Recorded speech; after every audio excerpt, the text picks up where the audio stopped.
ওয়ালাইকুম রহমতুল্লাহ। প্রিয় দর্শক, আপনাদের দেখাবো একটা বেডরুম ডিজাইন কতটা সুন্দর করে সাজাই দিয়েছি। দেখতে পারতেছেন প্রজাপতি একটি ডিজাইন। তা যারা এইভাবে উপরে জিপসাম দিয়ে ফল সিলিংয়ের কাজগুলো করাতেছেন, আপনারা এভাবে সুন্দরভাবে সিলিংগুলো করা নিতে পারেন। এখন দেখাবো যে আপনাদেরকে আমরা পর্দার বক্স করে দিয়েছি কাঠ দিয়ে, তারপর ওয়াল ক্যাবিনেট সাথে ড্রেসিং টেবিল, ঠিক আছে, এগুলো করে দিয়েছি। তাকে আপনাদেরকে সিলিংটি একটু ঘুরাইয়ে দেখানোর চেষ্টা করতেছি। তারপর ইনশাল্লাহ এখন দেখাবো যে আপনাদেরকে হলো দেয়া ক্যাবিনেটগুলো।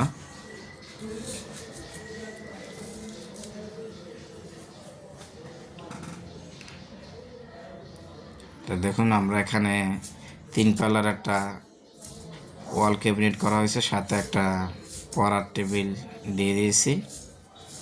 চাইলে আপনারা কম খরচের ভিতরে এইভাবে করা নিতে পারেন।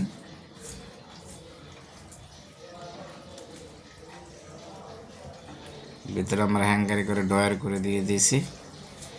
এখানে সাথে ড্রেসিং টেবিল দিয়ে দিয়েছি, মিডল গ্লাস পিছনে লাইটিং করা হয়েছে।